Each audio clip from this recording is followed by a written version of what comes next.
"Your kids hate you. She just got $13 million, and I gave him only one envelope." By the time night fell, her mom was sobbing uncontrollably. But how did it all come to this? The answer will shock you. It all started in a quiet suburban neighborhood in Texas, where everything looked ordinary. White picket fences, kids riding bikes, dogs barking in the yards. On the surface, life seemed perfect.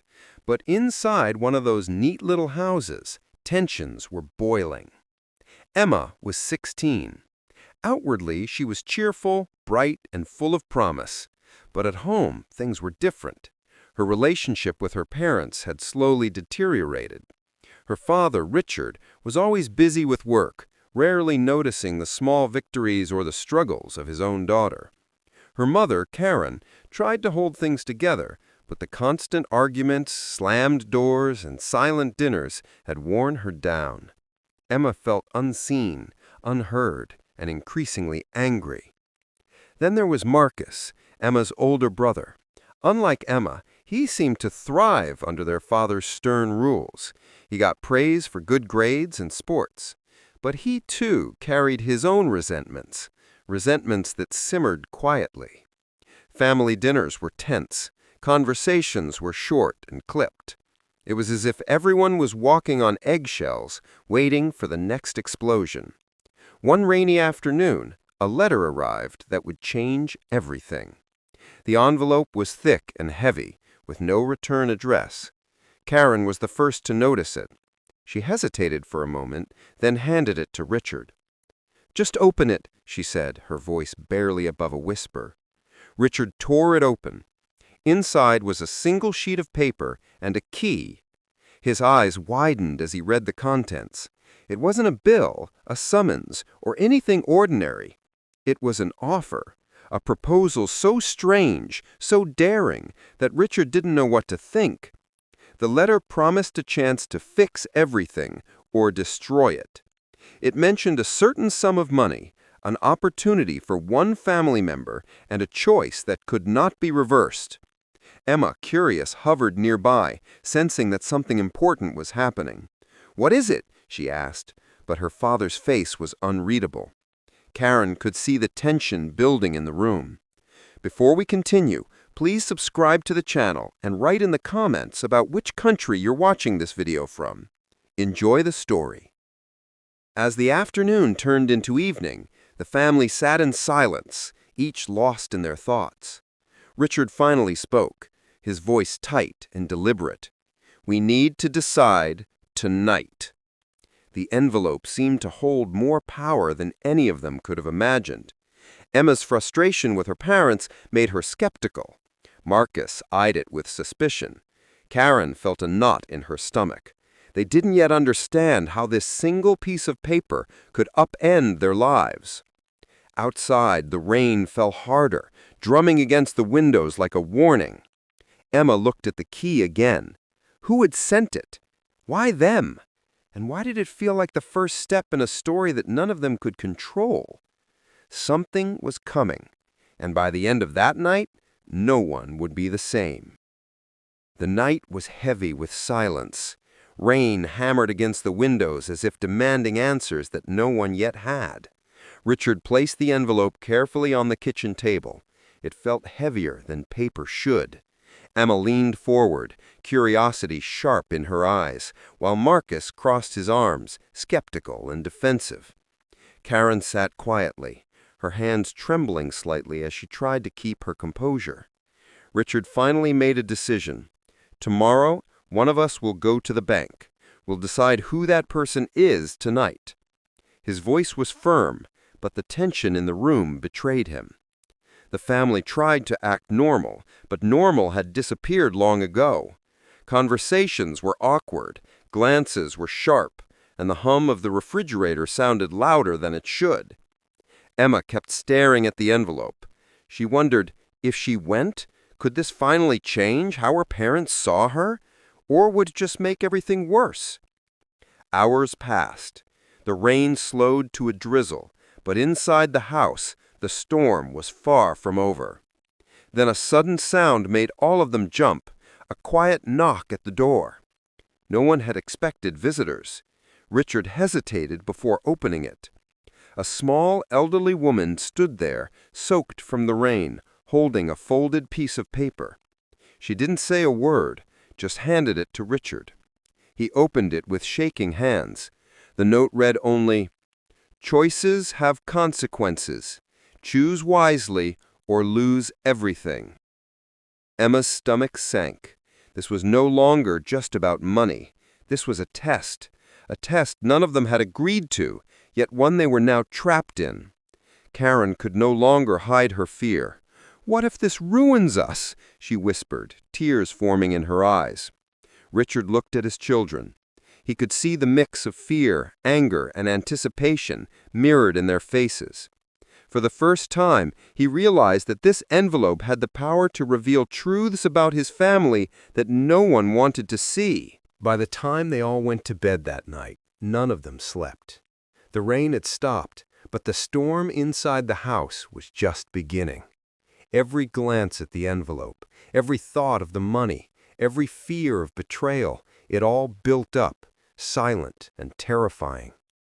And somewhere deep in the night, Emma whispered to herself, "If this changes everything, maybe it's time it should." The next morning, the air felt heavier than usual. Sunlight tried to pierce the clouds, but the tension inside the house was thicker than any storm. Richard, Karen, Emma, and Marcus sat around the kitchen table, staring at the envelope like it had become a living thing. Every tick of the clock seemed louder, every breath slower. Finally, Richard stood up. "One of us goes to the bank, today. That's the only way we'll know what this is all about." Emma's heart pounded.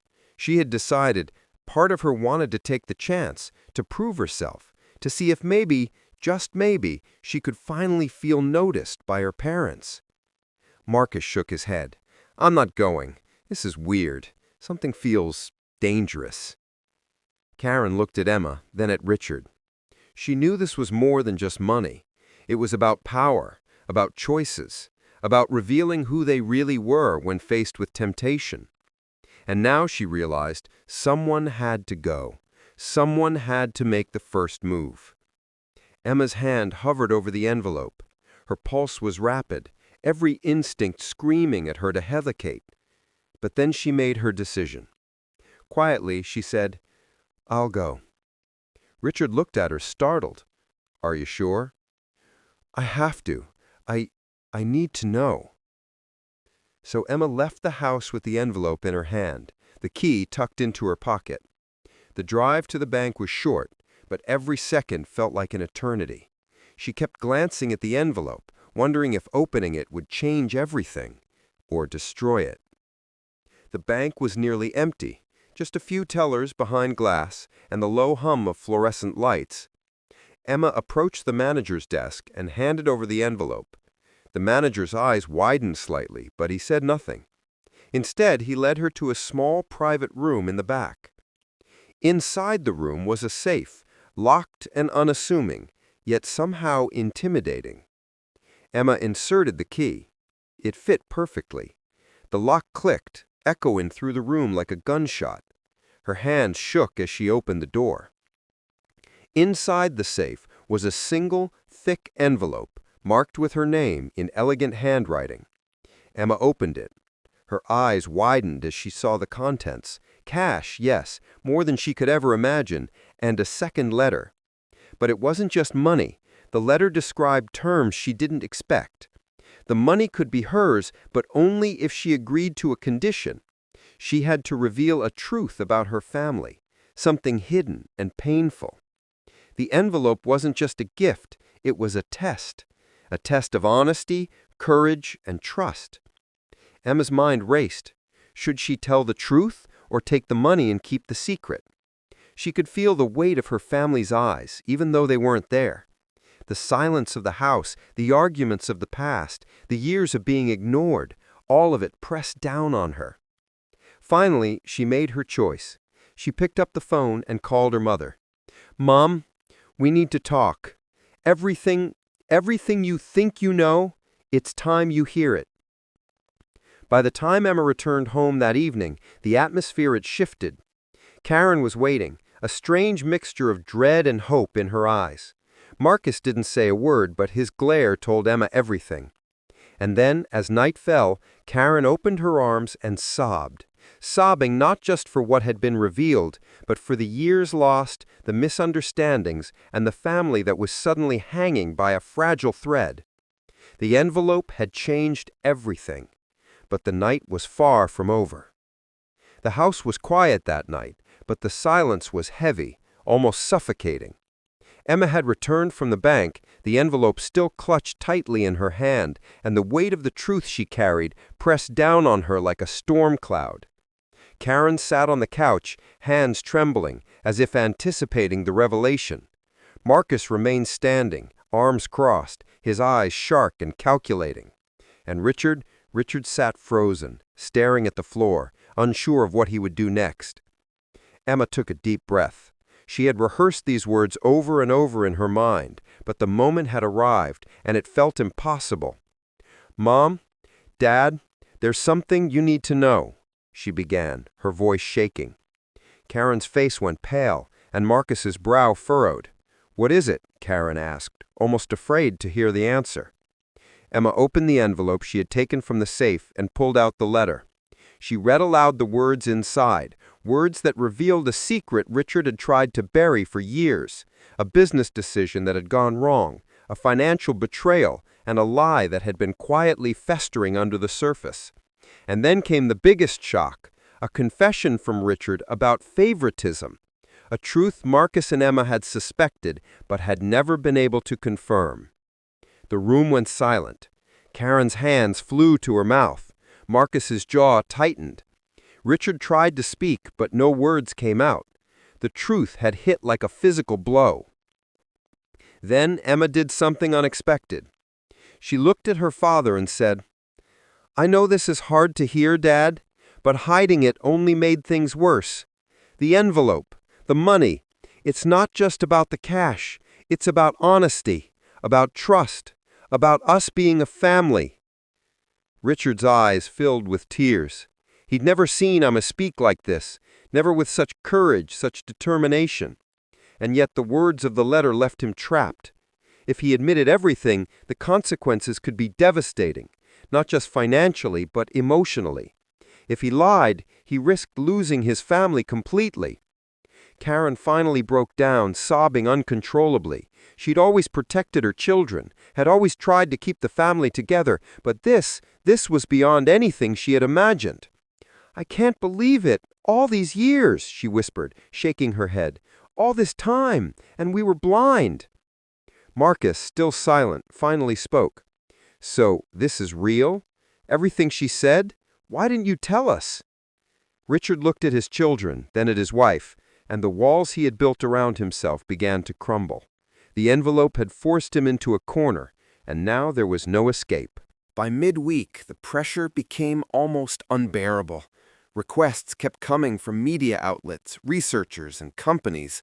My schedule left no room to rest, to think, or even to eat properly. Fatigue pressed on me like a physical weight, but the thought of people's lives depending on me made quitting impossible. Late that night, I looked at myself in the mirror. The man staring back was no longer the same one who had sold plasma for $60. This was someone who held the potential to save millions, someone whose decisions carried enormous consequences. And I realized that whatever choice I made next, whether about contracts, ethics, or personal limits, would define the rest of my life. I had crossed a line I never thought I would reach. There was no turning back now. The following morning, I woke with a mix of exhaustion and determination. The past few weeks had pushed me to my limits, physically, emotionally, and mentally. But now the moment of decision had arrived. I had to choose not just how I would move forward, but what kind of person I wanted to be. Dr. Hayes met me at the plasma center. Her expression was calm, but there was urgency in her eyes. "The team is ready," she said. "They've identified patients in critical condition. Your plasma could be their only hope, but you have to commit fully." I nodded, feeling the weight of every choice I had made and every consequence still to come. My mind flashed back to my life just a month ago. Fired, broke, unsure how I would make it through another week. Selling plasma for $60 had seemed like the lowest point. Now the same act held the power to save countless lives. I lay back in the recliner, the needle placed carefully in my arm. Machines hummed quietly, monitoring every drop. I closed my eyes and pictured the people who might receive my plasma. Faces of strangers, yes, but faces that could smile again, breathe easier, or simply live another day because of me. For hours, I donated plasma, each vial a small but significant contribution. Scientists whispered their amazement at the results. Nurses exchanged glances of quiet awe, and I felt an indescribable mix of pride, fear, and responsibility. Every drop was more than just blood. It was a chance at life, a lifeline to someone who might have had none. And then came the call that would cement the reality of my impact. Dr. Hayes's voice was steady but full of emotion. "Mr. Collins, the patients in the first trials are responding beyond expectations. Your plasma, it's saving lives. Millions could benefit if we continue at this pace." I could barely comprehend the words. Millions, lives, saved. The thought overwhelmed me. I had gone from a man on the edge of despair to someone whose very existence could touch countless others. It was humbling, terrifying, and beautiful all at once. But even as the gratitude and recognition flowed in, I knew the personal cost. My body was strained, my schedule relentless, my privacy gone. Yet the choice was clear. I could chase wealth and comfort, or I could dedicate myself to this mission that now defined me. My decision wasn't easy, but it wasn't hard either. Weeks turned to months. My plasma donations continued, the research expanded, and the treatment reached more and more patients. I received letters, messages, and even video calls from people whose lives had been changed. Their gratitude was overwhelming, a reminder of why every drop, every sacrifice mattered. And in those quiet moments, I thought back to that rainy Tuesday morning when I was fired and broke. Selling plasma for $60 had seemed like the lowest point, but now the same act held the power to save countless lives. I realized that sometimes the lowest points in life can lead to the most profound opportunities. And sometimes the smallest acts, one plasma donation, one brave choice, can change not just your life, but the lives of millions. The road wasn't easy, the pressure was immense. But as I looked at the faces of those who had been saved, I knew the answer had been worth every sacrifice. And in that moment, I understood something I would carry forever. Even when life seems broken, even when the future feels hopeless, one choice, one act of courage can make all the difference.